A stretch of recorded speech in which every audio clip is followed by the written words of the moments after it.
Hello and welcome to Heck Knows. I'm your host Heck and I know. In this video I'm going to be ranking and breaking down 23 of my most anticipated upcoming movies of 2023. And that's a lot of movies to talk about, so let's just jump right in. So I was originally going to start things off in a completely reasonable and respectable fashion by putting Ridley Scott's Napoleon movie starring Joaquin Phoenix at number 23, but then I saw the trailer for Fast X and thought that would be way more interesting to talk about, so screw it. Fast X is my number 23.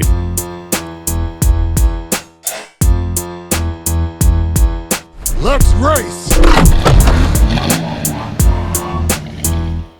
We are 10 movies deep now into the Fast and Furious franchise, and if you're like me, then you're only really watching these movies to see how ridiculous they become.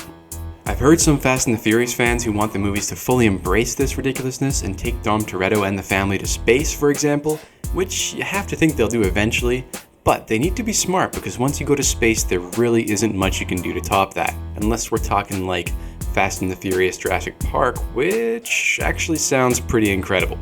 While I generally find the memes about the movies more amusing than the actual films, I do find it interesting that seemingly everyone involved is having a great time, except for Vin Diesel, who is still after 10 movies taking things very seriously. I'm coming for you, son. And look, I know it's Vin Diesel's brand to be the most macho of macho boys, but just imagine for a second how different these movies would be if Vin Diesel was in on the joke.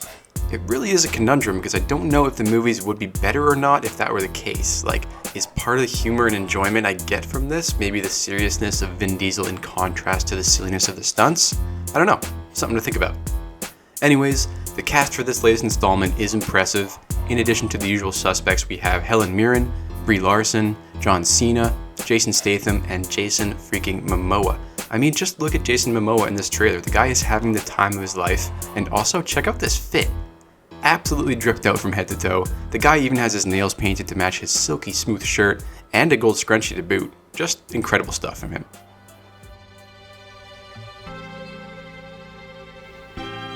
At number 22, I have Ant-Man and the Wasp: Quantumania, which will already be out in theaters by the time I release this video. The movie is still about a week away from me as I'm recording, and I'm seeing the typical movie franchise marketing strategy of releasing early social media reactions from test screenings about a week before the release of the film in order to generate buzz. These early reactions are often extremely positive or make bold claims such as this one here saying Ant-Man 3 could be MCU's Star Wars, which is kind of a weird and vague thing to say, like are we talking this Star Wars or that Star Wars?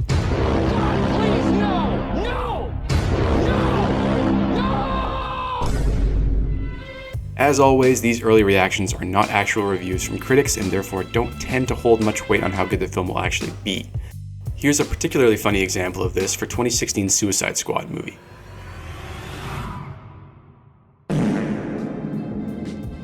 So while I do love Paul Rudd, I think the last couple Ant-Man movies are pretty average if I'm being honest, and I'm just finding it hard to get excited about this new one. Big shout out to Jonathan Majors though, who is also starring in this year's Creed 3 and looking absolutely gargantuan.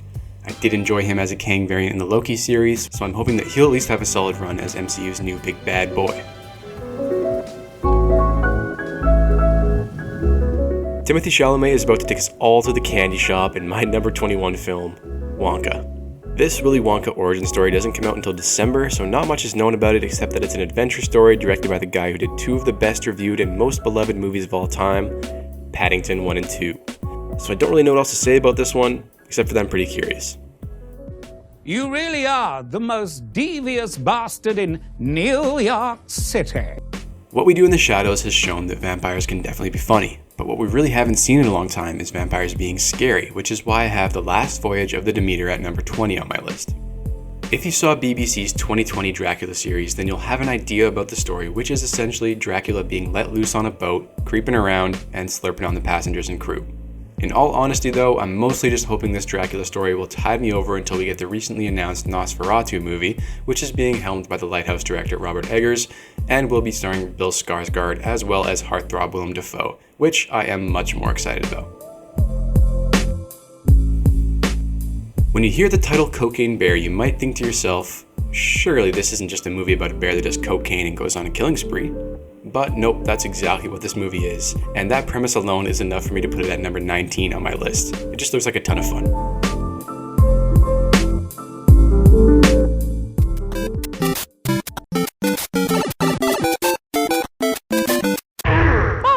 ya. At number 18, I have the Super Mario Bros. Movie, which is being animated by Illumination Studios, aka the people who brought you these little pests.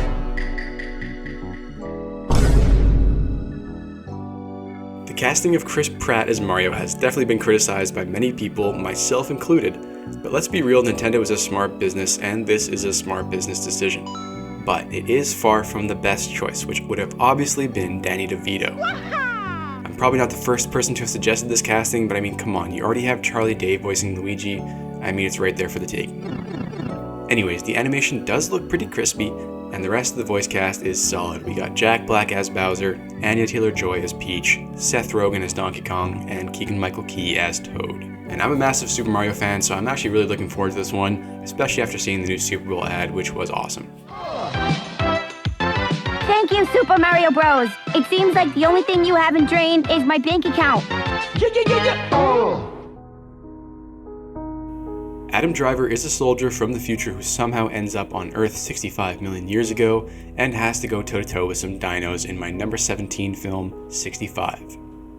This is the first movie that Scott Beck and Brian Woods are directing. They are two of the guys who wrote A Quiet Place, so I'm optimistic about this one because it is seeming like the kind of big budget B movie that makes me want to go and absolutely demolish a whole large bag of popcorn, layered butter please, all by myself.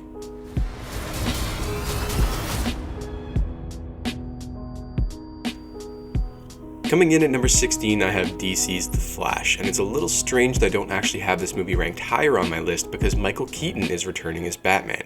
But there has been a lot of stuff going on behind the scenes lately at DC Studios, including some troubling issues with star Ezra Miller, as well as a significant change in leadership as James Gunn has taken over as co-chairperson and CEO. Hey everybody, I'm James Gunn. I'm the co-CEO of DC Studios. There's a lot of information to cover about that whole situation and the future of the DC universe, so I've got another video coming soon in which I'll do my best to cover that whole scoop.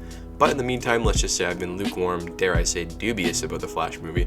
But this new trailer does look pretty cool, and James Gunn has said that it's, quote, one of the best superhero movies he's ever seen. So we'll just have to wait and see, won't we?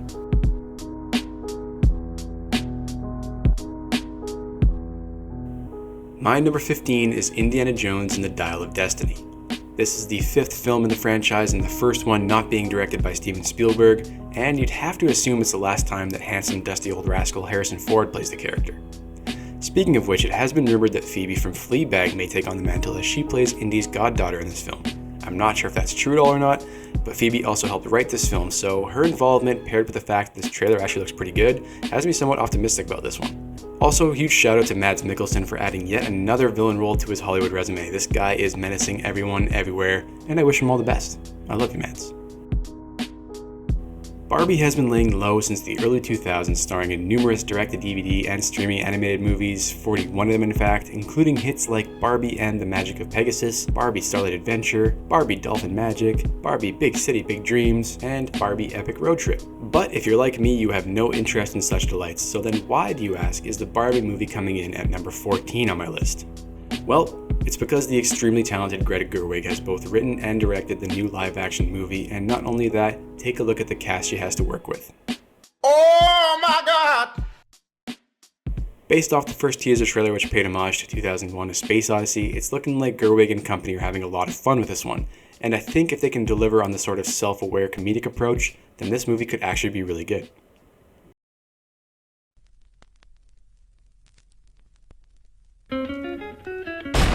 Sorry to interrupt. Are you okay? I need to get out of a toxic relationship. Swooping in at number 13 on my list is Renfield, an R-rated horror comedy starring none other than Nick Cage as Dracula. The movie also stars the often underrated Nicholas Hoult, who was fantastic as an obnoxious foodie in last year's The Menu. Fun fact about him is that he was the runner-up to play Bruce Wayne in The Batman, but lost out to Robert Pattinson, which I guess is not actually a fun fact for him, but anyways, the movie looks like a great time, and you just know that Nick Cage is going to be one heck of a Dracula.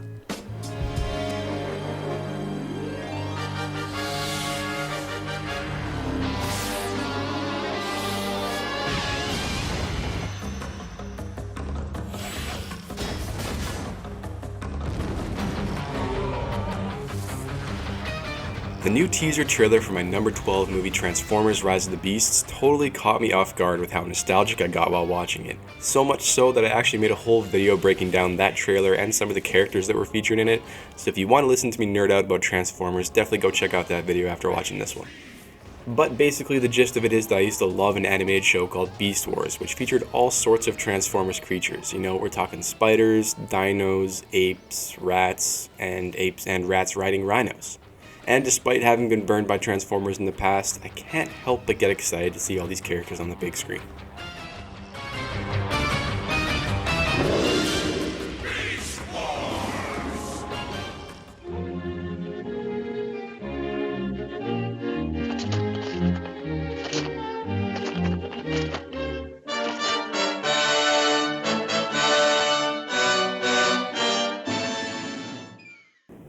So my number 11 movie is called Coyote vs. Acme, and while there isn't even a trailer yet for this one, the plot is genius and has so much potential that I just had to include it on my list.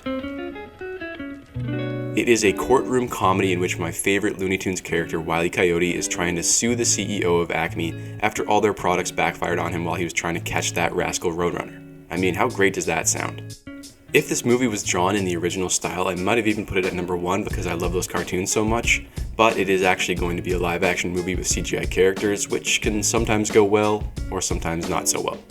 But I do have my fingers crossed for Coyote vs. Acme because some of the talent involved.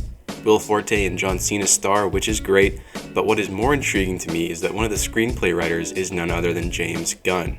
This guy is just everywhere and I have no idea how he finds the time to work on all these projects. But this is a good segue into my number 10 because James Gunn is also heavily involved in that movie, which I will reveal along with my other top 10 most anticipated movies of the year in part 2 of this video, so stay tuned for that, it should be coming out shortly. As always, thanks for watching. If you did enjoy this video, give Heck some love by clicking the like button, and subscribe to Heck Knows so you can get access to part 2 when it does drop.